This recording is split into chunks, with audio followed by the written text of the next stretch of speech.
हरे कृष्ण मंडळी. मंडळी हो, आज आपण ऐकणार आहोत श्री मार्तंड विजय कथासार अध्याय 33. नवस करणे, वारी मागणे आणि दैवताचा अंगात संचार होणे.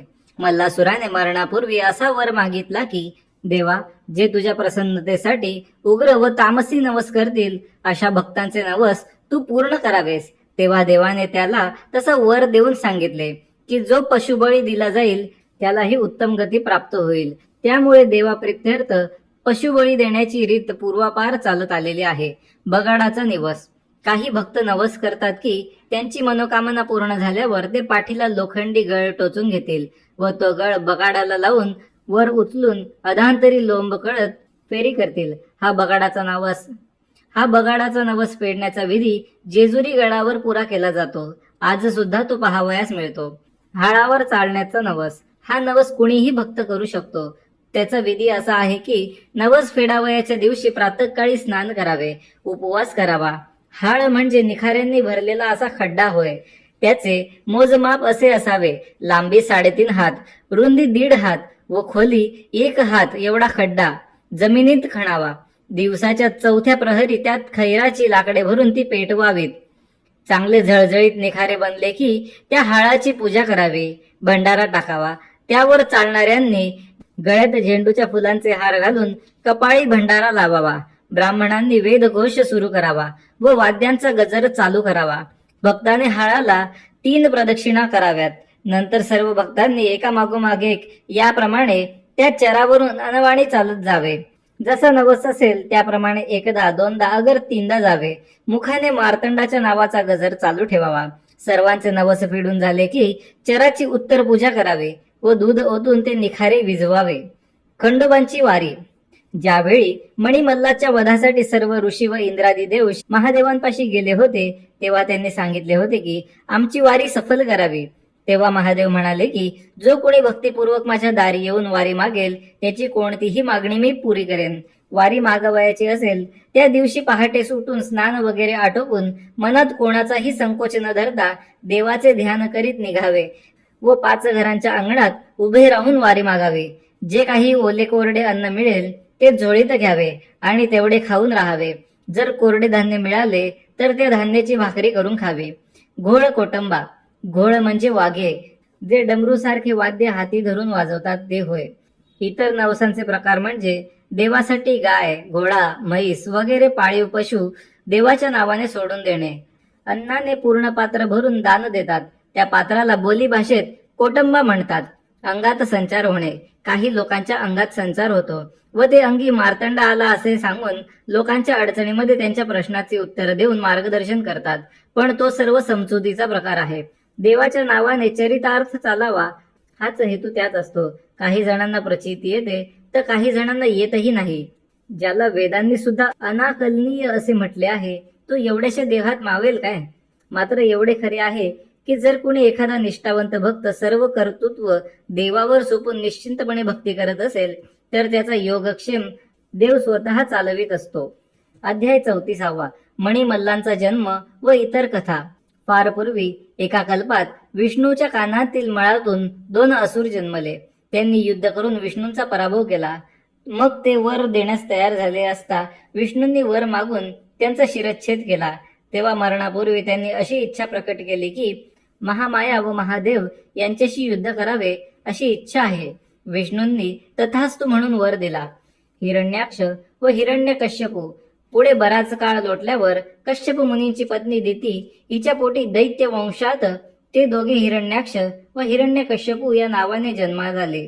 त्यापैकी मोठा हिरण्याक्ष याने उग्र तपश्चर्या करून वर मिळवला व पृथ्वीच उचलून घेऊन समुद्राच्या तळाशी जाऊन बसला. तेव्हा सर्व धर्मकर्मे लोप पावली. मग ब्रह्मदेवासह सर्व देवांनी विष्णूंची प्रार्थना केली असता विष्णूंनी प्रचंड असे डुकराचे रूप घेतले व हिरण्याक्षाशी युद्ध करून त्याचा वध केला आणि पृथ्वीची पुन्हा स्थापना केली. नंतर त्याचा भाऊ हिरण्यकश्यपूने 1,30,30,30,10,710 वर्ष 5 महिने व 3 दिवस पर्यंत राज्य केले. त्याच्या पोटी प्रल्हाद, अनुदाह व निळहाद असे 3 पुत्र जन्मले व त्यांच्यापासून दैत्य वंश विस्तारला. शुंभ व निशुंभ यांची कथा. निराधाच्या वंशात पुढे शुंभ व निशुंभ या नावांनी तेच दोघे जण जन्मले. नंतर त्यांचे महामायेशी फार दारुण असे युद्ध झाले. त्यात अंबेला फार पराक्रम दाखवून संतुष्ट केले व तिच्याकडून ते मारले गेले. पुढे यथाकाळ ते दोघं पुन्हा दैत्यवंशात मणी व मल्ल नावांनी जन्मले. मणीने एक मजबूत पर्वत निर्माण करून व त्याला मणिचूल असे नाव देऊन तिथे आपली राजधानी स्थापन केली. मार्तंडांपाशी कुत्र्याचे महत्व का? विष्णूने वामन अवतार घेतला आणि बळीला पाताळात ढकलून त्याच्या दारात उभा राहिला व वैकुंठाचा विरह झाल्यामुळे तो मनात दुःखी होता. अशा वेळी सामवेद येऊन तिथे गात बसला. तेव्हा विष्णूंनी म्हणजेच वामनांनी असा शाप दिला की काळ वेळ न पाहता तू गात बसला आहेस तर तू पृथ्वीवर कुत्रा होऊन रात्रंदिवस भुंकत फिर. मग सामवेदाने घाबरून उशाप मागितला. विष्णू म्हणाले की आता त्यांनी महादेवांच्या दारापाशी राहावे, म्हणजे महादेवांच्या कृपेने त्याचा उद्धार होईल. मार्तंडांच्या घोड्याची कथा.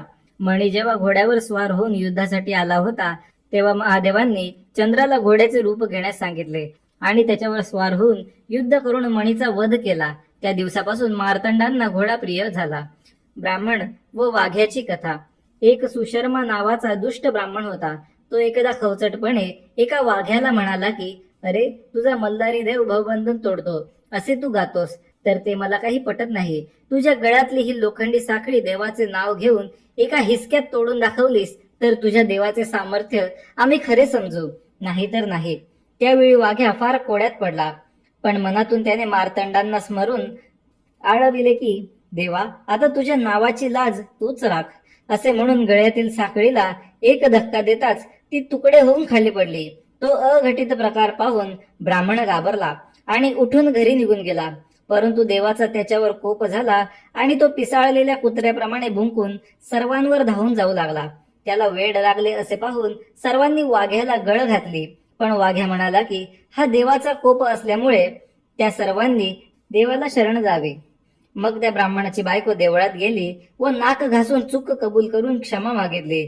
नंतर ती नवऱ्याला सोबत घेऊन अनवाणी वारी करून भीक मागून त्या धान्याची भाकरी करून खाऊन राहू लागली. पतीला रोज भंडारा लावण्यास आरंभ केला.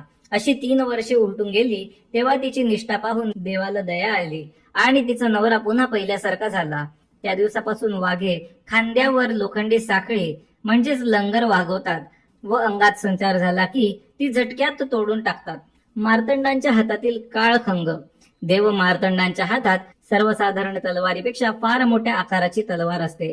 ती तलवार संपूर्ण विश्वाचा संहार करू शकते. अशी ती तलवार द्रोणपुत्र अश्वत्थामा याला महादेवांनी प्रसन्न होऊन दिली होती. ती कथा अशी की कौरव व पांडवांच्या महायुद्धात शेवटी दुर्योधन, कृपाचार्य व अश्वत्थामा हे फक्त जिवंत होते. तेव्हा दुर्योधनाला दुःखी होऊन मरणाच्या दारी पडलेला पाहून अश्वत्थामा म्हणाला की हे राजा, निराश होऊ नकोस. मी 5 पांडवांचा वध करून त्यांची मस्तके कापून आणतो व तुझ्या चरणांवर वाहतो. तेव्हा दुर्योधन संतुष्ट झाला व त्या दोघांना निरोप देऊन त्यांनी रवाना केले. अश्वत्थामा पांडवांच्या सैन्यात तळावर येऊन पाहतो तर प्रचंड उग्र रूप घेऊन स्वतः महारुद्र रक्षणासाठी तिथे उभे होते. तेव्हा अश्वत्थाम्याने तिथेच साष्टांग लोटांगण घातले व विविध प्रकारे महादेवांची स्तुती केली. तेव्हा महादेवांनी प्रसन्न होऊन त्याला वर मागण्यास सांगितले असता त्याने पांडवांना मारण्याची इच्छा व्यक्त केली.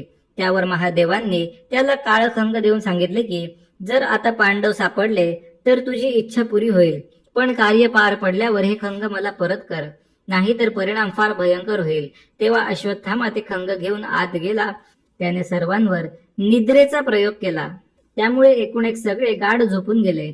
मग त्याने सपासप वार करून सर्वांना कापून टाकले व 5 पांडव पुत्रांची शिरे पांडव समजून उचलून घेऊन दुर्योधनाजवळ आला व त्याच्या पायापाशी ठेवले. ते पाहून दुर्योधनाने ओळखले की ती पांडवांची शिरे नव्हतीच. मग त्याने दुःखाने प्राण सोडला. काळखंगाची उत्पत्ती. पूर्वी जेव्हा दैत्य उन्मत्त झाले आणि सर्व विश्वाला उपद्रव करू लागले तेव्हा ब्रह्मदेव व इंद्र या दोघांनी हिमालय पर्वतावर एक मोठा यज्ञ केला. 3 दिव्य वर्षांपर्यंत तो यज्ञ चालला होता. पूर्णाहुतीच्या वेळी अचानक एवढा प्रचंड कडकडाट झाला की सर्वांनी भीतीने डोळे मिटले. जेव्हा तो आवाज थांबला तेव्हा देव डोळे उघडून पाहतात तर एक तेजस्वी अशी भली थोरली लांब लचक तलवार दिसली.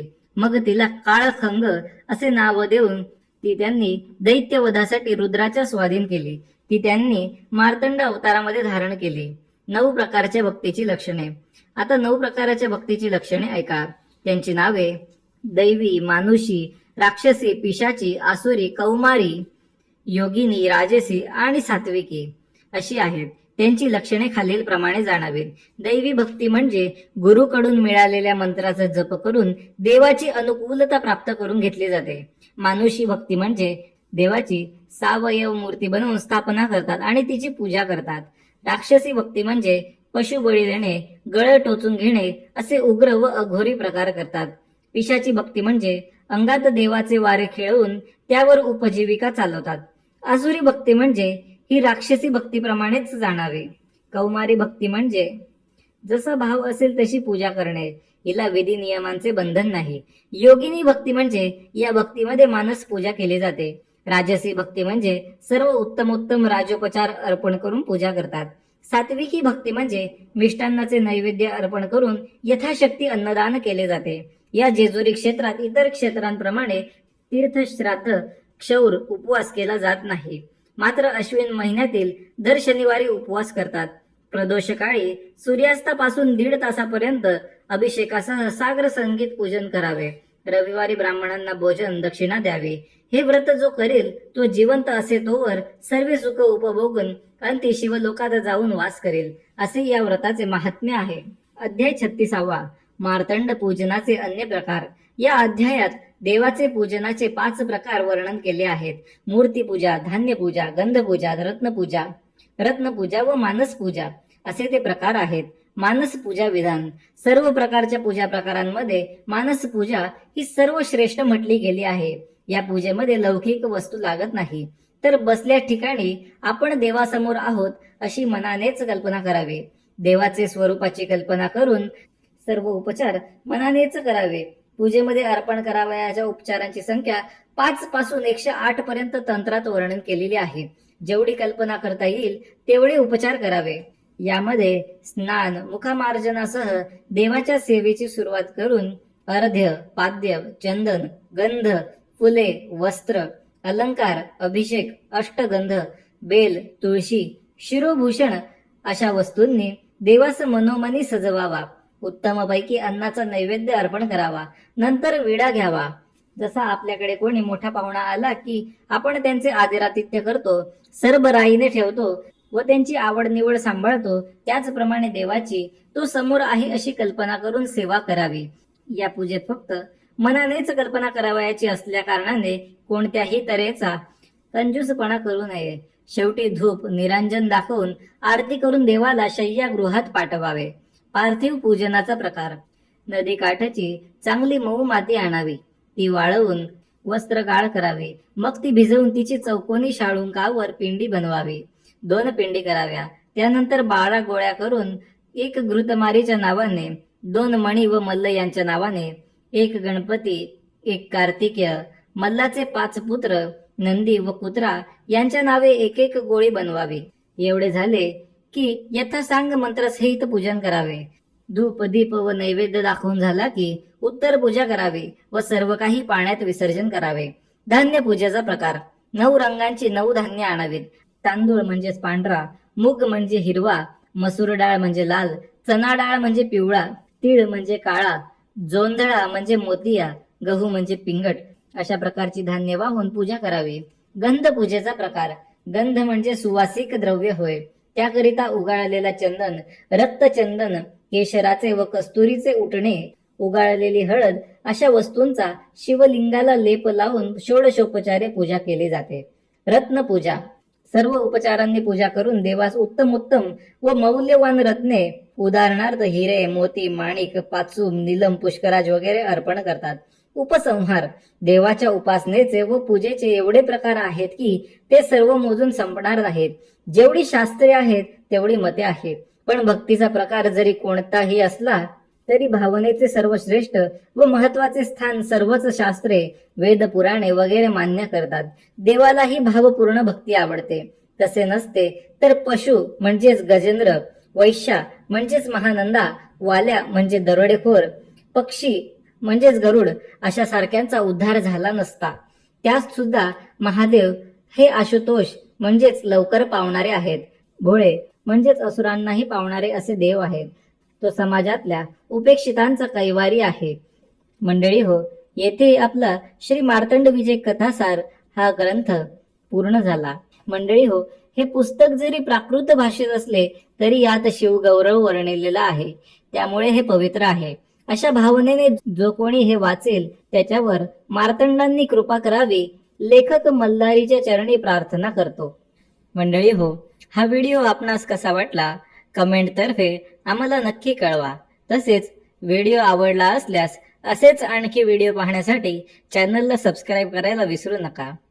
आणि हा व्हिडिओ आपले नातेवाईक मित्रमंडळी यांच्यासोबत नक्की शेअर करा. आपण लवकरच भेटू नवीन व्हिडिओमध्ये.